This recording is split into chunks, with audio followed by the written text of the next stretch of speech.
Hello दोस्तों, कैसे हैं आप लोग। उम्मीद करता हूँ बहुत अच्छे होंगे। दोस्तों ये वीडियो एमटीएस एस्पायरेंट के लिए बहुत ही ज़्यादा इंपॉर्टेंट है, चाहे वो एमटीएस ज्वाइन कर लिए हैं या अभी तैयारी कर रहे हैं या अभी सोच रहे हैं तैयारी करने के बारे में। क्योंकि इस वीडियो में मैं बात करने वाला हूँ जितने भी डिपार्टमेंट है जिसमें एमटीएस ज्वाइन होते हैं उसमें प्रमोशनल एस्पेक्ट क्या है, प्रमोशन कैसे होता है। अगर आप आज एमटीएस है तो उस डिपार्टमेंट में 2 साल 3 साल बाद आप अपने को कहाँ देखते हैं और कहाँ तक जा सकते हैं।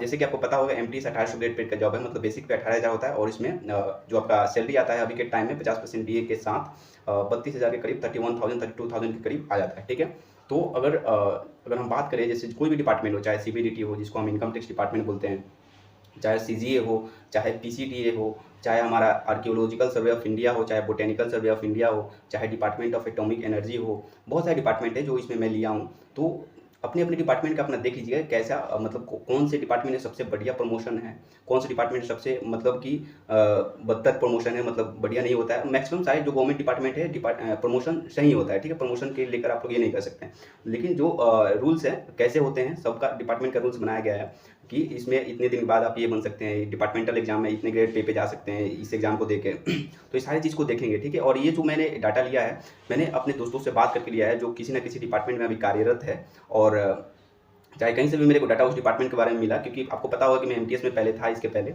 पीसीडीए डिपार्टमेंट में principal control and defence account, अभी मैं अकाउंटेंट काम कर रहा हूँ एज एन अकाउंटेंट सीएजी में। ठीक है दोस्तों, तो जितने भी मेरे दोस्त हैं सारे से बात करके मैं पूरा इसका जांच पड़ताल करके तब मैं इसको ला रहा हूँ। ठीक है दोस्तों, तो वीडियो को बनाने में थोड़ा मेहनत लगी है, तो अगर चैनल पे आप नए हैं तो सब्सक्राइब कर लीजिएगा पहले ही, और या वीडियो अच्छा लगे पूरा देखने के बाद तो लाइक कर दीजिएगा। ठीक है, और जो भी है आपके एमटीएस दोस्तों से शेयर भी कर सकते हैं। तो आगे चलते हैं दोस्तों, सबसे पहले हम लोग देखते हैं सीबीडीटी के बारे में।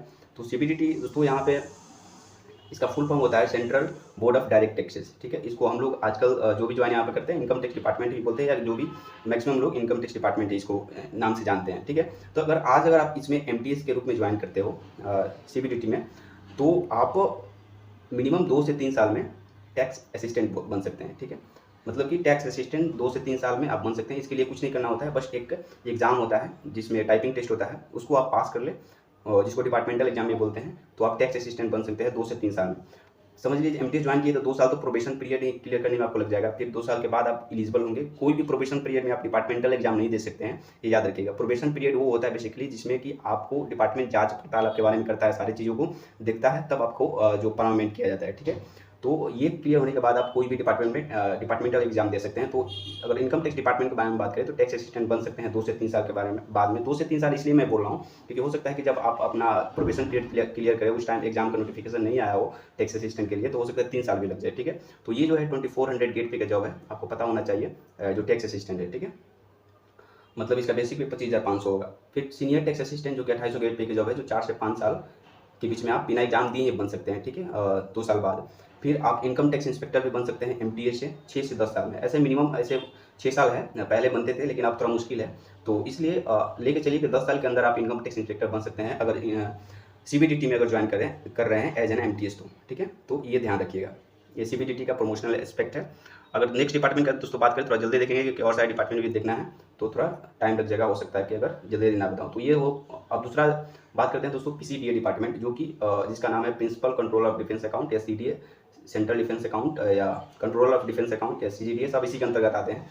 ठीक है, ये बेसिकली होता है डिफेंस में जो ऑडिट करने वाले होते हैं वो डिपार्टमेंट है। ठीक है, ये अपना पहले ये सीएजी करता था लेकिन अब आप खुद से करते हैं डिफेंस वाले। तो ये इसमें एमटीएस, अगर मैं इसी में काम करता था पहले, जब जुलाई 2021 में मैं एमटीएस ज्वाइन किया था, तो इसमें दिसंबर 2023 तक काम किया, फिर अभी मैं आ गया हूँ अकाउंटेंट ज्वाइन कर लिया हूँ सीएजी में। तो एमटीएस जब इसमें आप ज्वाइन करेंगे तो क्लर्क जो है 3 साल में बन सकते हैं, डिपार्टमेंटल एग्जाम दे करें। ठीक है, जो टाइपिंग टेस्ट होता है क्लियर करना पड़ता है इसमें भी।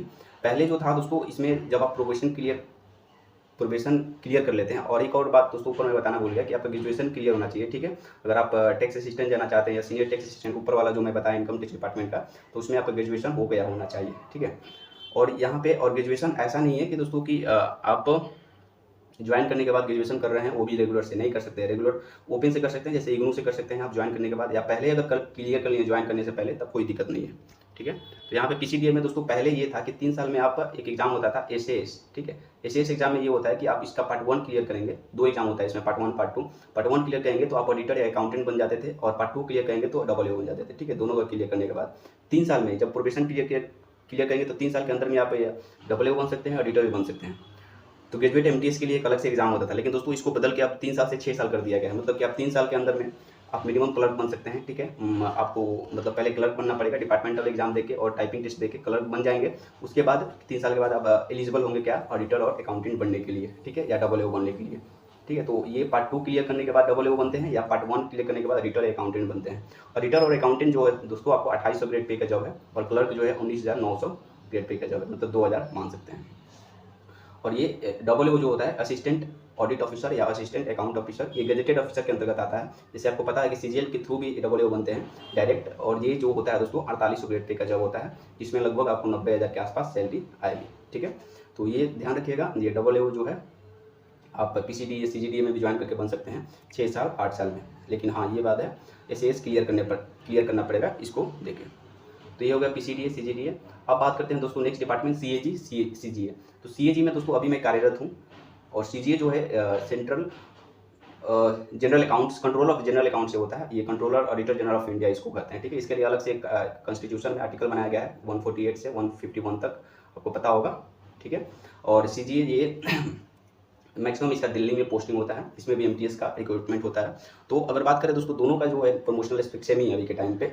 अगर आप MTS ज्वाइन करते हैं CAG में, तो आप DO या क्लर्क बन सकते हैं। 2400 ग्रेड पे का जो जॉब है, DO 2400 का है, और क्लर्क जो है आपका 19,900 2000 ग्रेड पे का जॉब है। तो इसके लिए आपका टाइपिंग टेस्ट होना चाहिए, टाइपिंग टेस्ट क्लियर होना चाहिए। DO बनने के लिए आपका ज़्यादा टाइपिंग मतलब स्पीड चाहिए, क्लर्क बनने के लिए उससे कम चाहिए।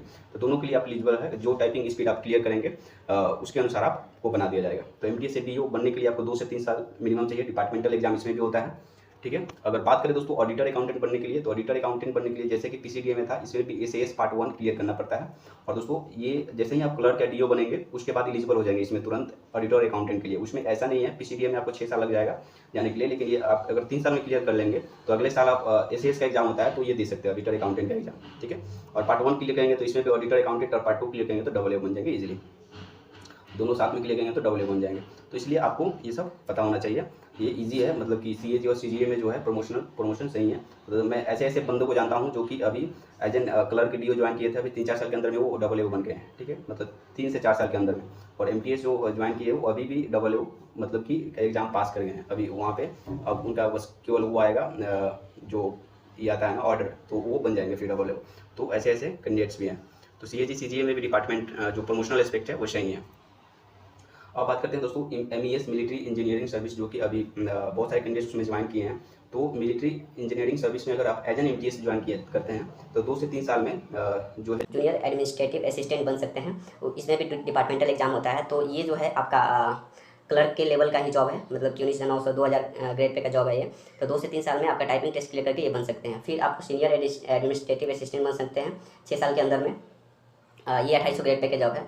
और फिर इसमें भी AAO बन सकते हैं SAS का एग्जाम क्लियर करने के बाद, ठीक है। तो मिलिट्री इंजीनियरिंग सर्विस का भी PCDA के सेम PCDA का जैसा है। तो और इसमें जो डिफेंस वाला जो अकाउंट्स होते हैं, जो चाहे MES हो या PCDA हो, CDA हो, CGDA हो, इसमें एक अलग से फैसिलिटी है कैंटीन कार्ड का, जो कि बहुत ही अच्छा फैसिलिटी है। वहाँ पे कोई भी जो आप सामान लेंगे, आप जो कैंटीन होता है वहाँ से, वहाँ पर रेट पे आपको मिल जाएगा। और बहुत अच्छा, मैं इसको यूज़ किया हूँ, ठीक है। मैं जैसे कि PCDA में था वहाँ पर, तो मैं यूज़ किया हूँ जितना भी दिन भी था। तो इसको MES में भी अच्छा है, प्रमोशनल एस्पेक्ट इसको देख सकते हैं। फिर डिपार्टमेंट ऑफ एटॉमिक एनर्जी, इसमें MTS, फिर LDC 2 से 3 साल में, UDC 4 से 5 साल में, और फिर असिस्टेंट AAO, ठीक है। तो ये LDC 2000, UDC जो है 2400 ग्रेड पे का जॉब है। ये भी, इसके लिए भी डिपार्टमेंटल एग्जाम क्लियर करना पड़ेगा, और AAO बन सकते हैं SAS क्लियर करके, ठीक है। SAS बहुत ही इंपॉर्टेंट एग्जाम है, देख लीजिए इसके बारे में। लेकिन दोस्तों ये जो है अभी जो जब तक प्रोबेशन पीरियड है आपका, वो आप जो बाहर का एग्जाम है उसको देख सकते हैं, वो आपके लिए बेस्ट रहेगा, ठीक है। फिर ASI archaeological survey of India, इसमें भी बहुत सारे कैंडिडेट ज्वाइन किए हैं MTS। तो इसमें जो है दोस्तों आपको MTS, LDC और UDC, इसमें थोड़ा प्रमोशनल एस्पेक्ट जो है थोड़ा वो उतना नहीं है जितना और सारे डिपार्टमेंट में है। लेकिन LDC तो बन ही सकते हैं, UDC तो बन ही सकते हैं 4-5 साल में, ठीक है। इतना तो मिनिमम सब में होता है डिपार्टमेंटल एग्जाम क्लियर करने के बाद। फिर CPWD है, सेंट्रल पब्लिक वर्क डिपार्टमेंट, जो कि MTS LDC डिपार्टमेंटल एग्जाम देके यहाँ भी बन सकते हैं। इसमें भी कोई अलग से वो नहीं है, AAO या इसका एग्ज़ाम नहीं होता है। बोटेनिकल सर्वे ऑफ इंडिया, ये भी इसका CPWD जैसा है। LDC 2 से 3 साल में, UDC 3 से 4 साल में बन सकते हैं, 24 ग्रेड पे जा सकते हैं। तो ये तो दोस्तों हो गया कि अगर आप MTS पे रहना चाहते हैं, मतलब MTS में ही रह जाते हैं। लेकिन नॉर्मली ऐसा नहीं होता है। अगर आप MTS हैं तो आप बाहर के एग्ज़ाम को सब कैंडिडेट्स देखते हैं, जितना भी ज्वाइन करते हैं सब बाहर के एग्ज़ाम के देखते हैं, चाहे CGL हो, चाहे CHSL हो, और सारे जितना भी एग्ज़ाम है। अगर आपके पास कोई डिग्री है तो फेज़ जो सिलेक्शन पोस्ट होता है उसका भी एग्ज़ाम दे सकते हैं। तो ऐसा नहीं है कि आप MTS पे ही रह जाए। हाँ, अगर MTS पे ही रह जाए आप किसी डिपार्टमेंट में, तो उस केस में ये आपके लिए है, ठीक है। मतलब कि ये प्रमोशन जो आपका चार्ट है वैसा ही रहेगा, लेकिन ऐसा नॉर्मली होता नहीं है। आप लोग मेहनत करिए। अगर MTS ज्वाइन कर लिए या ज्वाइन करने वाले हैं तो आपको पता है कि कहीं भी ह्यूमन नेचर होता है कि अगर आप अभी आपको 32K मिल रहा है तो आप सोचेंगे कि इससे कितना जल्दी इससे ऊपर पहुंचा जाए, कितना जल्दी। वो नहीं था तो इसी का चाहत था, लेकिन जब ये मिल जाएगा तो इसके आगे के सोचने लगेंगे और उसको लेकर परेशान होने लगेंगे। परेशान होने की ज़रूरत नहीं है, जो भी आपको मिल जा रहा है उससे खुश रहिए और उसके बाद खुशी खुशी जो आपका गोल है उसका तैयारी कीजिए, ठीक है। और जितना भी ज्वाइन किए हैं लगभग 80 से 90% कैंडिडेट्स में ये क्षमता है, एफिशिएंसी है कि वो बाहर के एग्जाम को क्रैक कर ले। जानते हैं कितना कंपटीशन होता है अभी MTS में, और वो कंपटीशन जो क्रैक करके जा रहा है तो वो CGL को भी ईजिली कर सकता है, क्योंकि MTS के कंपेरिजन में CGL में कंपटीशन कम ही होता है, ठीक है दोस्तों। तो यही था मेरे ओर से थोड़ा सा एफर्ट, थोड़ा मेहनत लगा इस वीडियो को बनाने में। अगर आप लोगों को अच्छा लगा हो तो वीडियो लाइक कर दीजिएगा और चैनल सब्सक्राइब कर दीजिएगा अगर नए हो चैनल पे तो, ठीक है दोस्तों। Thank you for watching, bye. And most important thing for you that be concentrated to your goal, it's must important. Okay, bye.